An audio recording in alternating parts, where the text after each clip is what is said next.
حضرت سیدنا عمر فاروق رضی اللہ تعالیٰ عنہ جب شام کی طرف کمک لے کر گئے تھے، عبیدہ بن الجراح رضی اللہ عنہ نے طلب کی تھی، وہاں لڑائی ہو رہی تھی تو حضرت عمر فاروق چند سپاہیوں کو لے کر گئے۔ صحیح بخاری میں مفصل کتاب الطب کے اندر موجود ہے۔ تو حضرت عمر فاروق جب پہنچے تو حضرت عبیدہ بن الجراح اور ان کے اصحاب چند لوگ حضرت عمر فاروق کے پاس آئے اور انہیں بتایا کہ ان الوباء قد وقع بارض الشام، ارض شام میں، ملک شام میں ایک وبا جو ہے وہ آن پڑی ہے۔ تو قال ابن عباس روایت کرتے ہیں، فرماتے ہیں کہ فقال عمر، حضرت عمر نے فرمایا میں اکیلے فیصلہ نہیں کروں گا، مہاجرین کو بلاؤ۔ وہ جو مکہ سے ہجرت کر کے مدینہ تشریف لے گئے، ان میں سے کچھ لوگ وہاں جو تھے ان سے مشاورت کی، ان کا آپس میں اختلاف ہوا۔ کچھ نے کہا کہ آپ کو واپس چلے جانا چاہیے، اس وبا میں یہ لوگ بھی شامل نہ ہو جائیں، ان کو بھی یہ لاحق نہ ہو۔ کچھ نے کہا کہ آپ جہاد کے لیے آئے ہیں تو آپ کو جہاد ہی کرنا چاہیے۔ انہوں نے کہا انصار کو بلا لو، ان کو بلایا، ان میں بھی یہی ہوا، دو طرح کی رائے آ گئی۔ پھر انہوں نے کہا کہ کچھ قریش کے ذی شعور اور اصحاب رسول میں سے کچھ لوگ ہیں تو انہیں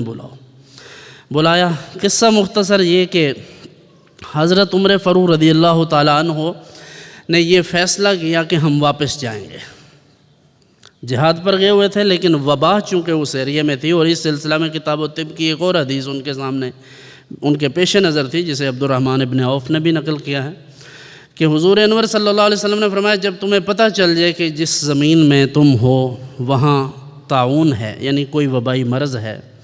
طاعون چونکہ ایک مرض ہے، متعدی ہے، باقاعدہ لوگوں کو ایک سے دوسرے کی طرف چلا جاتا ہے۔ تو فرمایا جب تمہیں یہ پتہ ہو کہ جس زمین میں تم ہو وہاں یہ مرض پھیل گیا ہے تو پھر اس سے تم باہر نہ جاؤ، اور اگر جس زمین میں یہ پھیلا ہے وہاں تم نہیں ہو تو پھر اس میں تم داخل نہ ہو۔ اب بتائیں احتیاطی تدابیر اور کیا ہوتی ہیں؟ یہی تو احتیاطی تدابیر ہیں کہ جس ایریا میں، جس علاقے میں وہ بندہ طاعون زدہ یا کسی بھی وبائی مرض میں جو مبتلا ہے وہ موجود ہے، آپ اس علاقے میں نہ جائیں۔ ہاں، اس میں ایک دو چیزوں کی وضاحت بہت ضروری ہے کہ لا طاعت فی المعصیہ،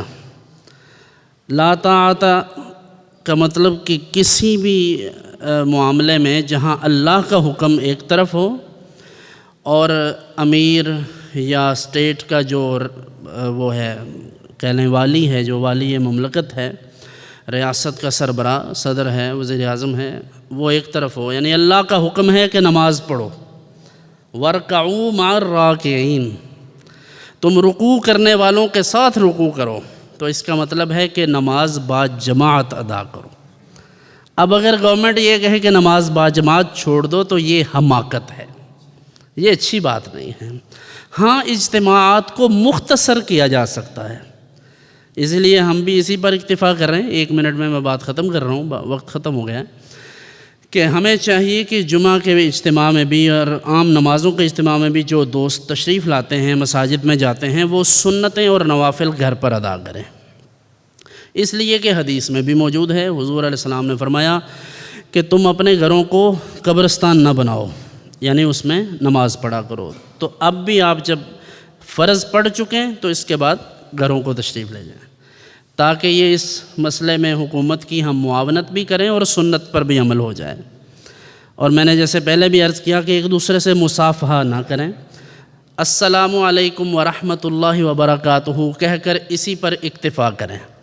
اس میں کوئی غصے کی، کوئی ناراضگی کی، کوئی کسی قسم کی ملامت کی بات نہیں ہے۔ اس کا یہ مطلب نہیں کہ مجھ سے مصافحہ نہ کریں، یعنی کسی سے بھی نہ کریں، کیونکہ ہر ایک کے اپنے اپنے معمولات ہیں، کون کہاں سے آیا، کس سے مل کے آیا، تو احتیاط اچھی چیز ہے، پرہیز علاج سے بہتر ہے۔ اور اس وقت کرونا وائرس کی سینسٹیوٹی کو اگر آپ نے محسوس کرنا ہو تو آپ اٹلی، اسپین اور فرانس اور ان بلاد کے، یورپ کے رہنے والے لوگوں سے پوچھیں۔ ایک دوست پرسوں بتا رہے تھے کہ اس وقت اٹلی میں یہ صورتحال ہے، یہ وہ ممالک ہیں جو ترقی یافتہ ہیں، جن کے پاس ڈاکٹرز کی لمبی چوڑی لسٹ ہے، جن کو ایکوپمنٹس کی ضرورت نہیں پڑتی۔ اس وقت ان کی یہ حالت ہے کہ جو مریض نئے آ رہے ہیں ان کے لیے نہ ان کے پاس وینٹیلیٹر ہے، نہ ان کے پاس ڈاکٹر ہے، نہ ان کے پاس کٹ ہے۔ یعنی مریض بڑھ گئے ہیں اور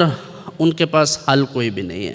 اس لیے میں کہتا ہوں کہ ہمیں اس کی سنجیدگی کو محسوس کرنا چاہیے، صفائی ستھرائی کا بھرپور اہتمام کریں۔ اور اس روایت کا ماحصل یہ تھا کہ حضرت عمر فاروق رضی اللہ تعالیٰ عنہ جہاد سے واپس تشریف لے آئے تھے،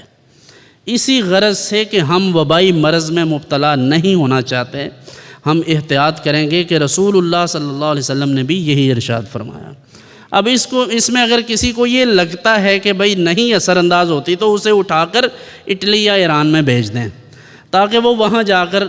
اگر وہ سمجھتا ہے کہ یہ تقدیر ہے تو تقدیر یہ تھوڑا ہی ہے کہ آپ کو پتہ ہے کہ یہ اتنی بڑی تار ہے، اگر اس کو ننگی تار کو میں ہاتھ لگاؤں گا تو لازمی نتیجہ اس کا کیا ہوگا کہ آپ کو کرنٹ پڑے گا۔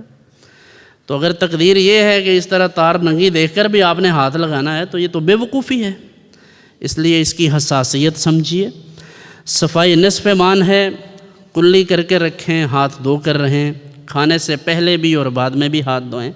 لیکن اجتماعی استغفار اور توبہ میں کوئی حرج نہیں، یہ ضروری ہے۔